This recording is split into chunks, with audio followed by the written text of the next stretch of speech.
हर एक माँ बाप का सपना होता है कि उसका परिवार हो, उसके परिवार में बच्चे हों और बच्चे जब बड़े हों तो वह एक बड़ा आदमी बन सके, उसका नाम रोशन कर सके। लेकिन आज मैं जिस कहानी को लेकर के आपसे जुड़ रहा हूँ, मैं उन सभी माता पिता से, उन सभी बच्चों से निवेदन करता हूँ कि धैर्य पूर्वक मेरी इस कहानी को थोड़ा सा समझ दें और सुनने और समझने की कोशिश करें। कि मैं जिस कहानी की बात कर रहा हूँ उसमें एक धैर्य नाम का छात्र जो दिल्ली के करोल बाग के एक जाने माने स्कूल में बचपन से ही पढ़ रहा होता है, उसके ऊपर घर का प्रेशर, स्कूल का प्रेशर, ट्यूशन टीचर का प्रेशर इतना ज़्यादा हो जाता है कि वह अपनी इस जीवन लीला को फांसी के फंदे पर झूल करके हमेशा हमेशा के लिए समाप्त कर देता है। फ्रेंड्स, मैं यतेंद्र सिंह फिर एक सच्ची घटना के साथ आपसे जुड़ रहा हूँ। कहानी की शुरुआत होती है दिल्ली से। एक माँ बाप होते हैं, उनका बेटा होता है जिसका नाम होता है धैर्य। धैर्य पढ़ने में तो बहुत अच्छा नहीं होता लेकिन मीडियम क्वालिटी का छात्र होता है और उसके ऊपर उसके हिंदी टीचर सुनीता की इतना ज़्यादा प्रेशर होता है कि वह फांसी का फंदा लगा लेता है। जिस दिन वह इस घटना को अंजाम देना चाहता है उसके एक दिन पहले की बात है कि वह 3 सुसाइड नोट लिखता है, एक अपने पिता के नाम, एक अपनी माता के नाम और एक अपने हिंदी शिक्षिका के नाम।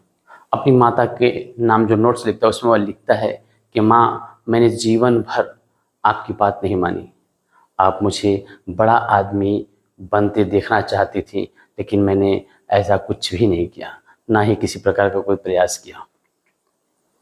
लेकिन मैं अंतिम बार हाथ जोड़कर आपसे विनती करता हूँ, आपसे माफ़ी मांगता हूँ कि मैंने जो जो गलतियाँ की, जिन गलतियों के कारण आपका सर झुका, मैं उसके लिए आपसे माफ़ी मांग रहा हूँ।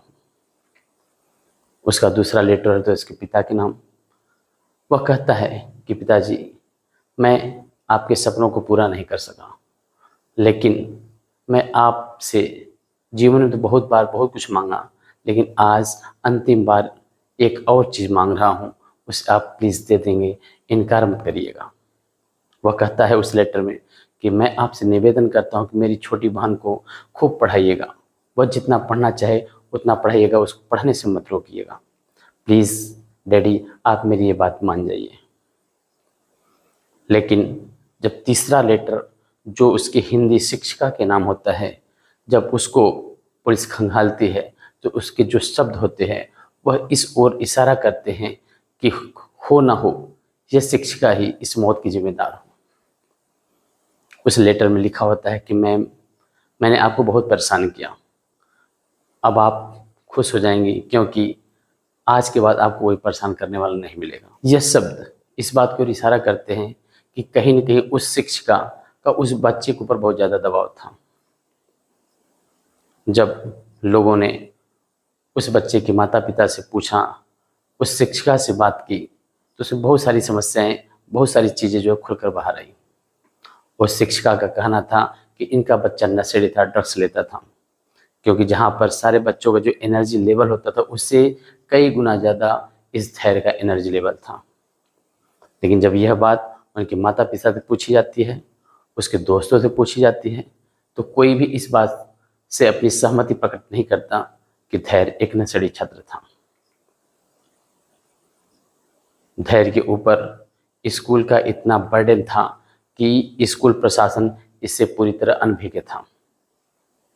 ऐसा भी हो सकता है कि एक टीचर किसी बच्चे के ऊपर इतनी ज्यादती करे, इतना ज़्यादा प्रेशर बनाए, लेकिन उसकी सूचना स्कूल प्रशासन के पास ना हो, यह बात सोचने को मजबूर कर देती है।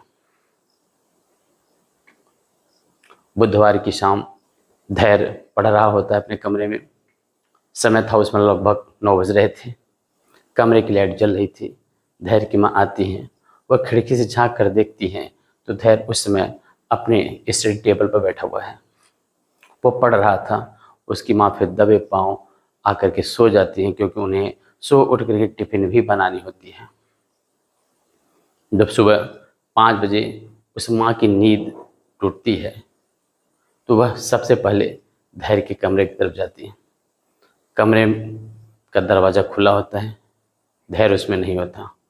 उसकी माँ बहुत चिंतित हो जाती हैं और वह नीचे ग्राउंड फ्लोर पर पहुंचती हैं। वहाँ पर देखती हैं एक कपड़ा पंखे से बंधा हुआ है और धैर्य उसी के नीचे पड़ा हुआ है।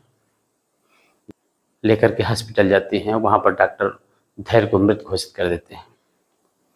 वह परिवार रोते हुए बिलखते हुए फिर अपने घर वापस आ जाता है और इस बात के लिए सोचने को मजबूर हो जाता है कि आखिर कक्षा 11वीं का छात्र जिसकी उम्र महज 15 से 16 वर्ष थी, इस तरह का कदम उठाने की कोशिश क्यों की।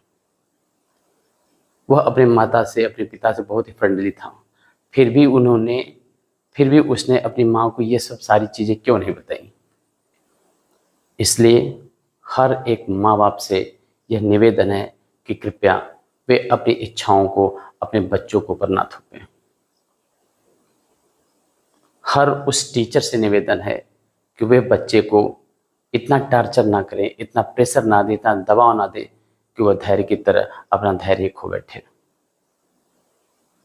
पुलिस जब इस मामले की जांच करती है तो उस लेटर को पाती है जिसमें उसके शिक्षिका के लिए शब्द लिखे होते हैं और उसी को आधार बनाकर पुलिस जांच करती है और अंततः शिक्षिका के ऊपर FIR दर्ज कर दिया जाता है। धैर्य ही एक ऐसा बालक नहीं जिसके साथ ऐसी घटनाएं हुई हों। ऐसे हजारों बालक हैं जो आए दिन ऐसी घटना के शिकार होते हैं। आखिर ऐसा हो क्यों रहा है? इस जनरेशन जी को समझ पाना बहुत ही मुश्किल काम है, लेकिन हर एक माँ बाप का यह कर्तव्य है, यह दायित्व है कि वह अपने बच्चे को समझने की कोशिश करे और अपनी भावनाओं के उनके ऊपर थोपने का प्रयास कदापि न करे।